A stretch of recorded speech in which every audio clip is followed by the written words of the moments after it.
శివాయ అందరికీ నమస్కారం అండి.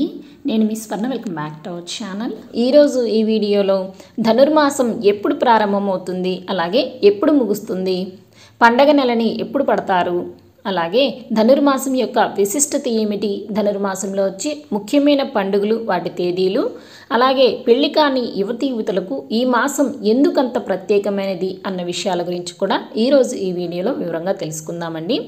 సూర్యుడు ధనుస్సు రాశిలో ప్రవేశించినప్పటి నుంచి ఈ ధనుర్మాసం అనేది ప్రారంభమవుతుంది. మళ్ళీ సూర్యుడు మకర రాశిలోకి ప్రవేశించిన తరువాత ఈ ధనుర్మాసం అనేది ముగుస్తుంది. ఈ ధనుర్మాసాన్ని పండగ నెల పట్టడం అని కూడా అంటారు. గోదాదేవి ఈ మాసమంతా కూడా శ్రీరంగనాథుణ్ణి పూజించి వరించింది. అందుకనే పెళ్లి కాని యువతులు తాము కోరుకున్న భర్తను పొందే ఈ మాసమే ధనుర్మాసం. ఈ ధనుర్మాసంలో మధుసూదనుణ్ణి పూజించి మంచి వరుణ్ణి పొందవచ్చు. విష్ణుమూర్తికి ఎంతో ప్రీతికరమైన మాసం ధనుర్మాసం. గోదాదేవి ధనుర్మాసంలో మార్గళీ వ్రతం పేరుతో నారాయణ్ణి కొలుస్తుంది. ధనుస్సంక్రమణం రోజున నదీ స్నానాలు, పూజలు, జపాలు చేయటం చాలా మంచిది. అలాగే ధనుర్మాసం నెల రోజులు కూడా బ్రహ్మ ముహూర్తంలో పారాయణ చేసిన వారికి దైవానుగ్రహం కలుగుతుంది. సాక్షాత్తు భూదేవి అవతారమైన గోదాదేవి రచించిన దివ్య ప్రబంధమే తిరుప్పావై. ద్రావిడ భాషలో తిరు అనగా పవిత్రం, పావై అనగా వ్రతం అని అర్థం.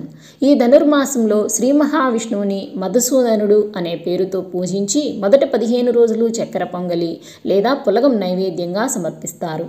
తరువాత 15 రోజులు దద్దోజనాన్ని నివేదించాలి.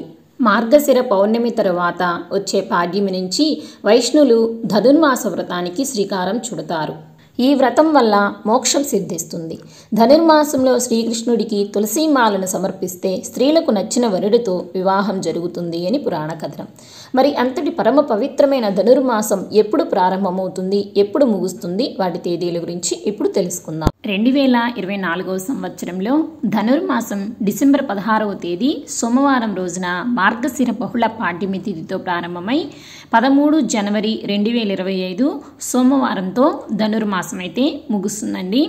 ఈ రోజున సూర్యుడు ధనుస్సు రాశి నుంచి మకర రాశిలోకి ప్రవేశిస్తాడు కనుక ఉత్తరాయణ పుణ్యకాలం అనేది ప్రారంభమవుతుందండి. ఈ రోజునే మనము భోగి పండుగగా జరుపుకుంటాము. జనవరి 13వ తేదీ 2025 సంవత్సరం భోగి పండుగ అండి. జనవరి 14వ తేదీ సంక్రాంతి పండుగగా మనము జరుపుకుంటాము. జనవరి 13వ తేదీ భోగి పండుగ రోజున గోదా కళ్యాణాన్ని నిర్వహిస్తారు. కాకుండా ఈ ధనుర్మాసంలో సాక్షాత్తు ఆ శ్రీ మహావిష్ణువు ముక్కోటి దేవతలతో కలిసి భూమి మీదకి వచ్చి ఉత్తర ద్వారం గుండా భక్తులకు దర్శనమిస్తారు.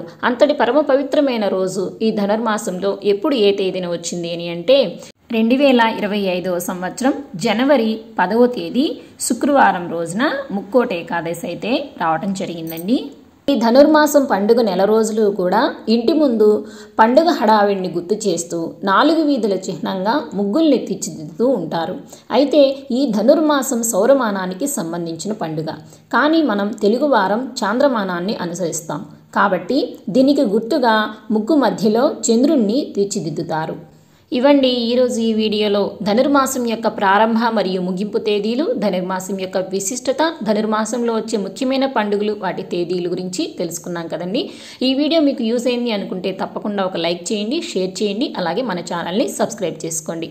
మరొక వీడియోతో మళ్ళీ కలుసుకుందాము. మరి thank you for watching my videos.